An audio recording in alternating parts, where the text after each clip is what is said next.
এবার আপনারা সামনে নয়, এবার আজকে এই মঞ্চে যারা বসে আছি আমরা সবার সামনের সারিতে থাকবো। গুলি আসলে বুকে আগে আমাদের গুলিতে আসবে, আমাদের বুকে আসবে। সম্পূর্ণভাবে সফল হওয়ার জন্যই আমরা এবার রাজপথে নামবো, সেটার জন্য আমরা প্রস্তুতি নিচ্ছি। শেখ হাসিনার সময় আমরা বিচার বিভাগ দেখেছি কিভাবে দলীয়করণ হয়েছিল, ফলে বিচারপতিদেরকে নিরপেক্ষভাবে নিয়োগ দিতে হবে, সেই অধ্যাদেশটাকে তারা বাতিল করে দিয়েছে। অর্থাৎ তারা দেশের প্রত্যেকটি প্রতিষ্ঠান, যেই প্রতিষ্ঠানগুলো দলীয়করণের ফলে দেশে একটা স্বৈরতন্ত্র প্রতিষ্ঠা হয়েছিল, ফ্যাসিবাদ প্রতিষ্ঠা হয়েছিল, সেই প্রত্যেকটি ব্যবস্থাকেই, প্রত্যেকটি প্রতিষ্ঠানের দলীয়করণকে তারা পুনর্বহাল রেখেছে।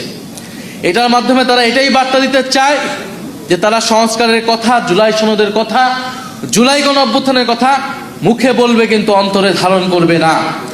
তারা সে অনুযায়ী কাজ করবে না। ফলে বৈষম্যহীন বাংলাদেশ, সংস্কারের বাংলাদেশের পথে আমাদেরকে আবার ঐক্যবদ্ধ হতে হচ্ছে। আমরা আপনাদের প্রতি কৃতজ্ঞতা জানাই, ধন্যবাদ জানাই। আপনারা অলরেডি মাঠে নেমেছেন, আপনারা অলরেডি কথা বলছেন। ঢাকা বিশ্ববিদ্যালয়ে আমাদের কিছু ভাইয়েরা অনশন করেছে দীর্ঘ কয়েক ঘন্টা এই গণভোটের গণরায়কে বাস্তবায়ন করার জন্য। আমরা 72 ঘন্টা তারা যারা অনশন করেছে তাদের প্রতি কৃতজ্ঞতা জানাই। আমরা আশা করেছিলাম যে সরকার দল সেখানে যে উপস্থিত হবে, তাদেরকে আশ্বস্ত করবে, কিন্তু আমরা দেখেছি তারা যায়নি। আমরা তাদেরকে ধিক্কার জানাই, যারা সংবিধান সংস্কার পরিষদের শপথ নিল না, যারা এই অধ্যাদেশগুলোকে বাতিল করে দিল। এখন আজকে করণীয় ঠিক করার জন্য এই মত বিনিময় সভার আয়োজন ছিল। আমার মনে হয় করণীয় আমরা ঠিক করতে পেরেছি কিনা? আমাদের গণ আন্দোলনের প্রস্তুতি নিতে হবে। গণ আন্দোলনের বিকল্প ছাড়া এই সরকার কোনোভাবেই এই সংস্কারের অধ্যাদেশ, এই সংস্কারের প্রতিশ্রুতিগুলো বাস্তবায়ন করবে না। আমরা চেয়েছিলাম সংসদেই সকল ফয়সালা হবে, আমরা এখনো চাবো সংসদেই সকল ফয়সালা হবে, কিন্তু সংসদকে যদি সরকার ব্যর্থ করে দেয়, সংসদকে যদি সরকার কুক্ষিগত করে দেয়, তাহলে রাজপথে আসার জন্য আমরা সর্বাত্মকভাবে প্রস্তুতি নিচ্ছি। কিন্তু আমরা আপনাদের প্রতি এটাও বলবো যে আমরা এবার সবাই যাতে একটু ধৈর্য ধরি, পরিকল্পনা মোতাবেক আমাদেরকে এবার রাজপথে নামতে হবে। কারণ এবার রাজপথে আমরা নামবো ব্যর্থ হওয়ার জন্য না, অর্ধেক সফল হওয়ার জন্য না, সম্পূর্ণভাবে সফল হওয়ার জন্যই আমরা এবার রাজপথে নামবো। সেটার জন্য আমরা প্রস্তুতি নিচ্ছি। শহীদ পরিবার, আহত যোদ্ধা, জুলাই যোদ্ধা যারা রয়েছেন, আমরা হয়তো অন্তর্বর্তী সরকারের সময় আপনাদের পাশে সম্পূর্ণভাবে দাঁড়াতে পারি নাই, কিন্তু তারপরে আমরা চেষ্টা করেছি সর্বাত্মকভাবে। আমরা এই সরকার জুলাই যোদ্ধাদের পক্ষে বড় বড় কথা বলে, আমরা আগে দেখতে চাই তারা অন্তর্বর্তী সরকার থেকে কি বেশি করতেছে জুলাই যোদ্ধাদের জন্য, সংস্কারের জন্য তারা কি বেশি করতেছে।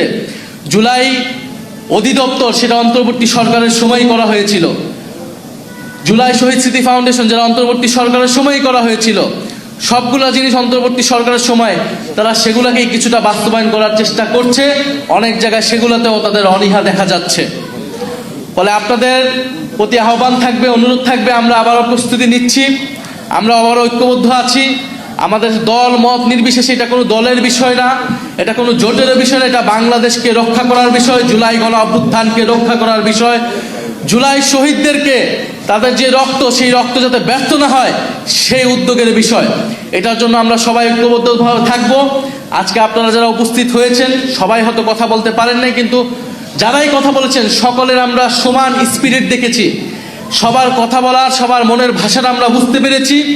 আমরা আবারও ঐক্যবদ্ধ আছি, রাজপথের জন্য প্রস্তুত আছি। ইনশাআল্লাহ আপনারা সবাই প্রস্তুত আছেন। তবে আপনাদের প্রতি একটা কথা বলে শেষ করতে চাই, এবার রাজপথের আন্দোলনে আপনারা সন্তান হারিয়েছেন, কেউ পা হারিয়েছেন, কেউ হাত হারিয়েছেন। এবার আপনারা সামনে নয়, এবার আজকে এই মঞ্চে যারা বসে আছি আমরা সবার সামনের সারিতে থাকবো। গুলি আসলে বুকে আগে আমাদের গুলিতে আসবে, আমাদের বুকে আসবে। আপনারা শুধু আমাদেরকে সহযোগিতা করবেন, দোয়া করবেন। ইনশাআল্লাহ নতুন বাংলাদেশ প্রতিষ্ঠা হবেই, সংস্কার প্রতিষ্ঠা হবেই। শুধু বিএনপি কেন, আরো যেই শক্তি হোক না কেন, যে কোনো পরাশক্তি আসুক না কেন, বৈদেশিক শক্তি আসুক না কেন, আমরা তাদেরকে পরাজিত করে ছাড়বো ইনশাআল্লাহ।